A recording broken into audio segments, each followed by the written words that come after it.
2014 is not going to be a good year for me. Mostly because it's going to be a terrible year for my friend Lisa, who's going to die. That's what the doctors say. 3 months ago, they gave her 6 months to live. Lisa, according to the doctors, will die sometime in late February, possibly early March. The day after the doctors gave her the news, her husband Jason came over to our house. Jason and Lisa are our next-door neighbors. My wife and I don't like people as a rule, so it was something of a miracle that we don't just like Jason and Lisa, but that they are 2 of our favorite people in the world and live right next door. Our list of favorite people is a short one, approximately 2 people. And by late February, possibly early March, that list is going to be cut right in half.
"6 months," said Jason. And though it's news I knew would eventually come, I began to feel faint. Lisa has stage 4 metastatic cancer. On the plus side, 10 years ago, the doctors gave her 2 years to live. 5 years ago, they gave her just 1 year to live. I'm trying to remain hopeful. Perhaps in another 2 years, they'll give her 30 seconds to live, and she can just prove them all wrong one more time before even leaving the exam room. I hugged Jason. We tried not to cry. When he leaves, my wife is crestfallen. She's inconsolable. I try to console her. "Screw him," I said. "Maybe Lisa's one of those stories you always hear about, where the doctors give someone a week to live and they live 10 more years. She was one of those stories," said my wife. 10 years ago. She had a point. Eventually, if you follow them long enough, even the happiest stories end unhappily.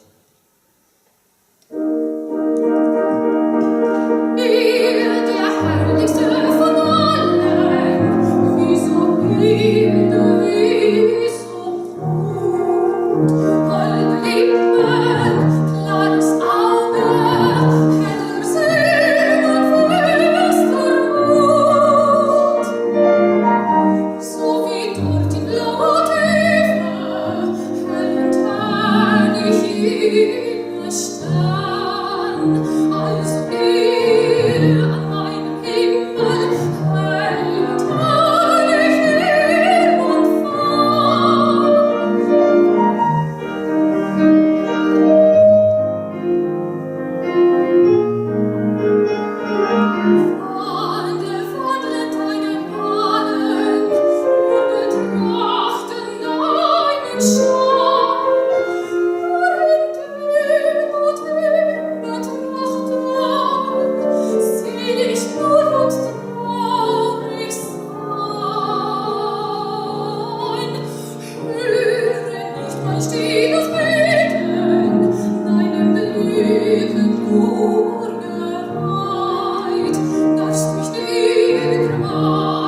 I was a child when my grandmother's older sister Henny died.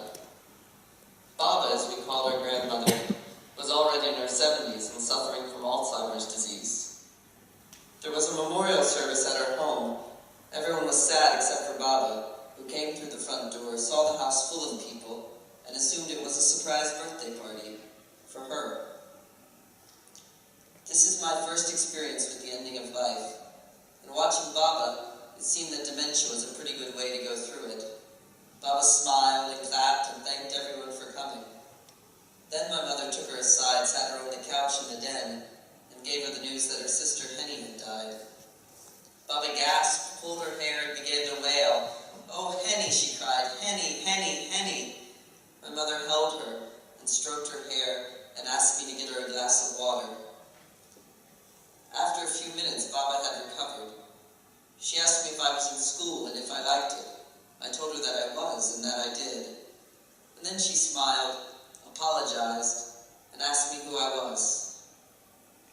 I was about to answer her when a well-meaning guest approached and gently clasped Baba's hand. "Pearl," he said, "I'm so sorry about Henny." "What about Henny?" asked Baba. "What's happened to Henny?" It was a rough morning for Baba. There was much gasping and much pulling of hair and much wailing. Every time she forgot about her sister, another well-meaning cousin came over, expressed his condolences, and tore Baba's heart out anew. Perhaps, I quietly suggested to my mother, everyone should just keep their stupid best wishes to themselves. And at last they did. Baba, for her part, stayed on the couch in the living room, smiling, sipping her water, and enjoying her birthday party. "This really is such a nice surprise," she said to me. "It's a great party," I said. "Everyone's here," she said. "They love you," I replied. Baba looked up at me and smiled. "And who are you?" she asked. In the other room, people sobbed. I moved a pillow aside and sat down beside Baba, preferring the joyful company of the delusional to the miserable company of the sane.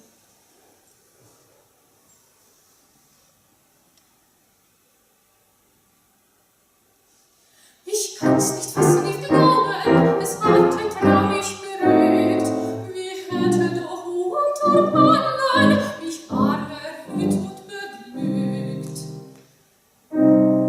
War's, habe gesprochen, ich bin auf ewig dein. War's, ich träume doch immer, es kann ja nimmer so sein, es kann ja nimmer so sein. Und lass ich träume mich sterben, wieder an seiner Brust, denn Sieger tut mich schlafen in Tränen unendlicher Lust.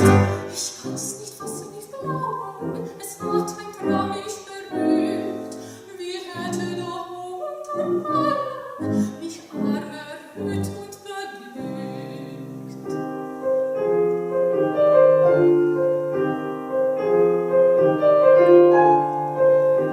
Ich kann's nicht fassen, nicht glauben,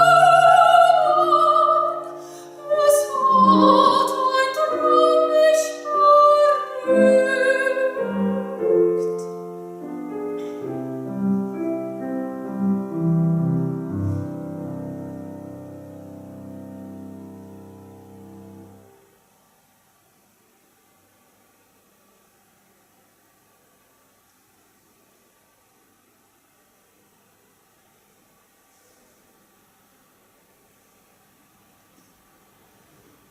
By mid-January, Lisa will be getting worse. She won't come out much, not even up to our place for the occasional dinner. Jason's voice will sound wearier if he even answers the phone. And by February, we probably won't hear from him at all. Perhaps they just want to be alone together. Perhaps they've put their trays up, assumed the crash position, and are waiting for impact. That's about when I'll begin to get angry at science.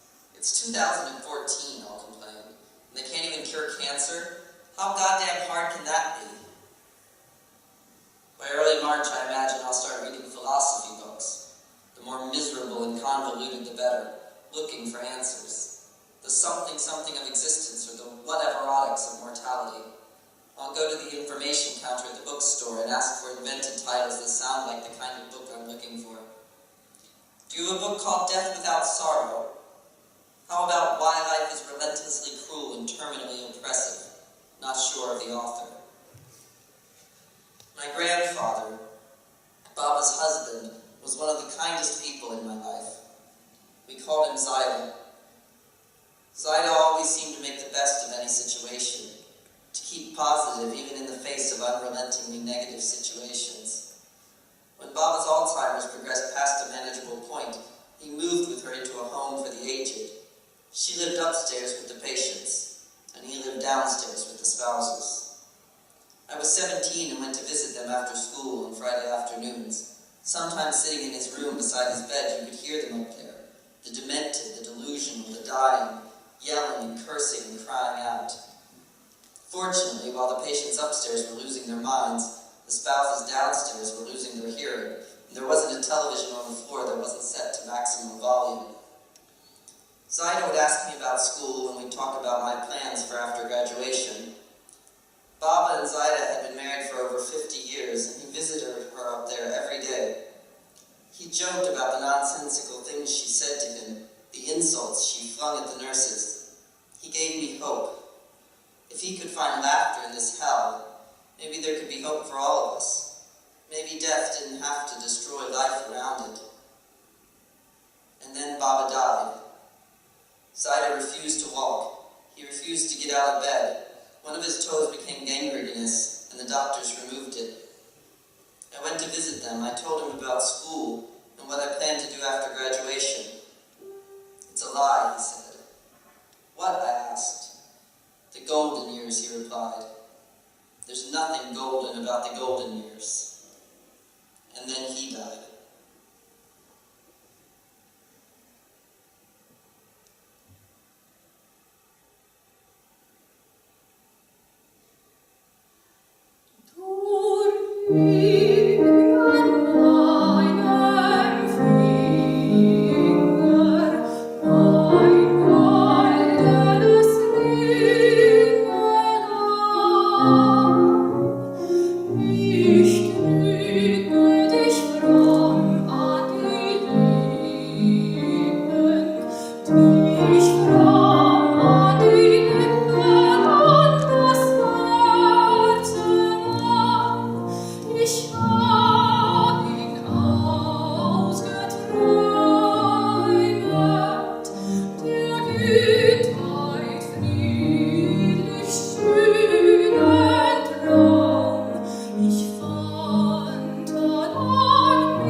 Getting together is not my thing.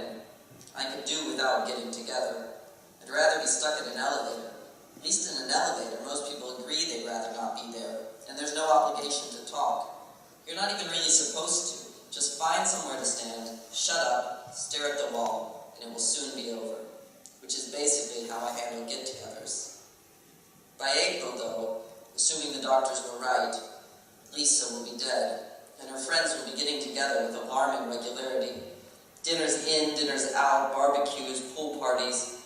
I'll have to go, of course, because it will be for Lisa, and it will be what Lisa would have wanted.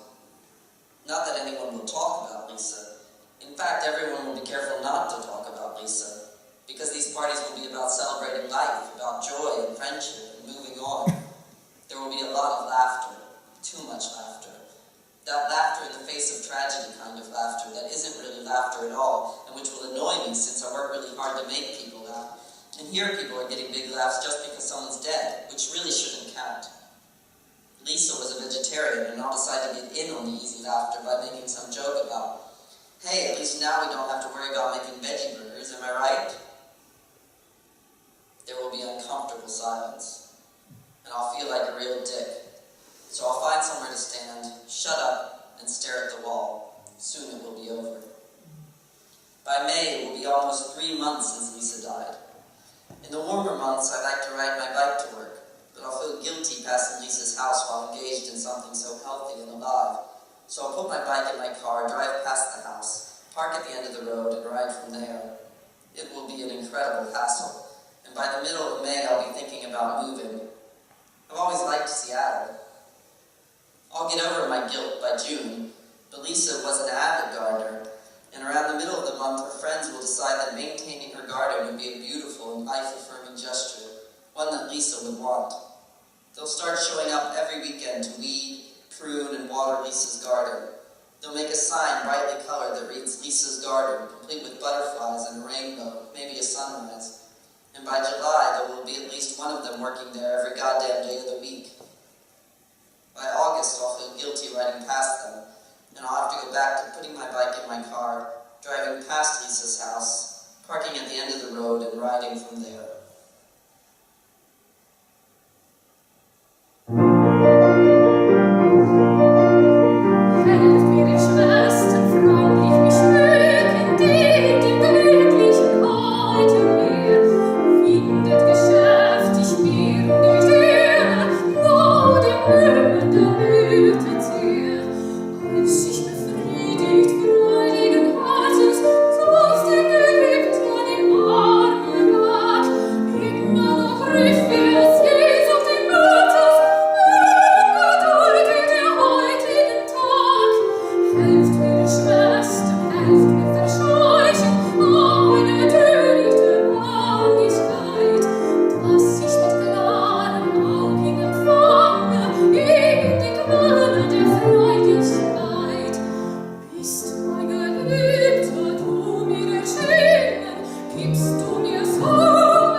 When I was a child, my favorite book was called The 5 Chinese Brothers. It was about 5 Chinese brothers who all looked exactly alike. When the first brother is sentenced to death, the other brothers trade places with him and use their special powers to save his life. One has an iron neck, one can stretch his legs, one can withstand fire, one can hold his breath forever. The first brother escapes death, and everyone lives happily ever after.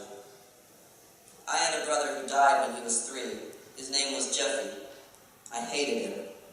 Jeffy died before I was born, and every dysfunction in my considerably dysfunctional family was blamed on his death, even though he died many years before the dysfunctions actually began. In the story of my family, the 3 Jewish brothers, there are no special powers. The first Jewish brother dies. The Jewish father starts to drink. The second Jewish brother comes to resent the third Jewish brother. The third Jewish brother takes out his feelings of helplessness on the Jewish sister, who is ever being protected by the melodramatic Jewish mother. The lesson learned was simple. Death was something from which you could never move on. By September, as the Jewish holidays approach, I'll start thinking about God. The Jewish high holidays are all about sin and guilt, punishment, admonition, hell, death, retribution, vengeance.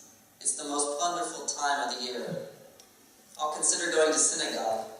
I'll wonder if I should be teaching my son more about Judaism, partially out of an irrational sense of tribalism, but mostly out of an irrational sense of fear. God had taken out Lisa. Maybe he was just working his way up the road, and I was next.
By November, I'll begin to worry about Thanksgiving. We've been spending the past few Thanksgivings at Lisa's parents' house, which is close by.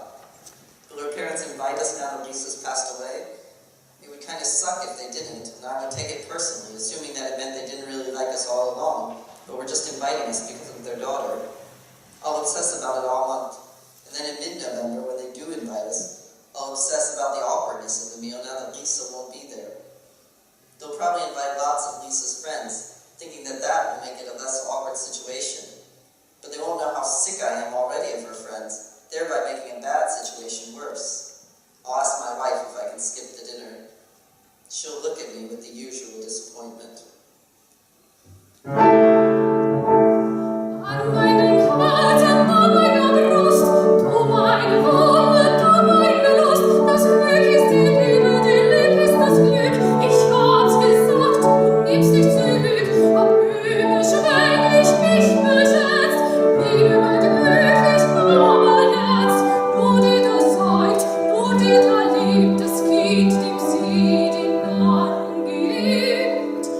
Nur eine Mutter weiß allein, was Liebe heißt und glücklich sein. Oh, wie betraurig durch den Mann, der Mutter Glück nicht füllen kann. Und lieber Engel, du schaust mich an und lächelst dazu, an meinem Herzen, an meiner Brust.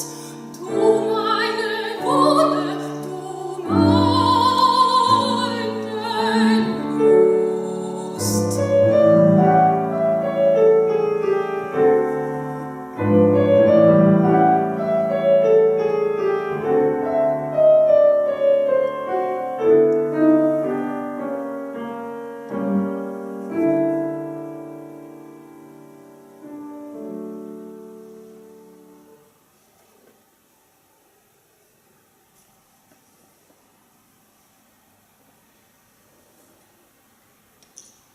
A few weeks before my grandfather died, my mother asked me to go visit him.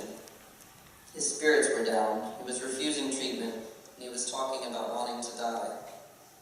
I expected to find a miserable old man bitching about life in the golden years, but I didn't. He'd been miserable in bemoaning death, but he was at peace in having accepted it. I have dozens of grandchildren, he said, and countless great-grandchildren. I've had a wonderful life and leave behind a beautiful family. So why do you want to die, I asked. Because my pearl is gone, he said, referring to Baba. I just don't want to be here without her. He wasn't sad, he wasn't morose, he was done. A few weeks ago, Lisa refused her doctor's advice to go through yet another round of chemotherapy. A close friend of hers died recently, also of cancer, after having been given a few months to live. Her friend did chemo to the end. The chemo left her nauseous, tired, weak. It would have bought her another month, tops. Sometimes the problem isn't death, it's holding on too dearly to life. Zaida was done. Lisa is done too.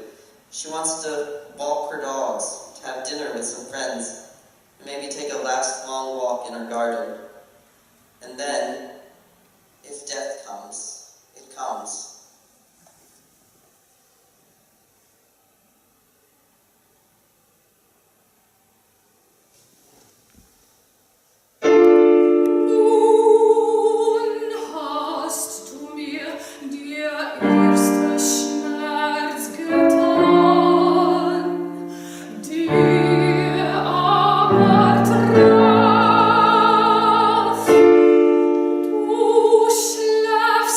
Du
December, I'll be glad to see the year coming to an end.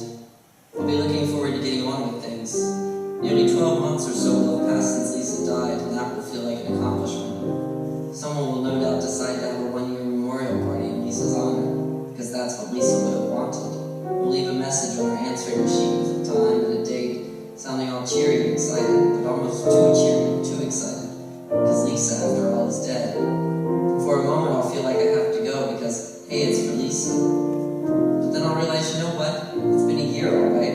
Why don't you all go to hell? And I'll tell my wife I don't want to go. And by this time, instead of the usual disappointment, she'll look at me and say, Christ, me neither. So we'll lie to everyone and say we're going away on vacation, even though we're not.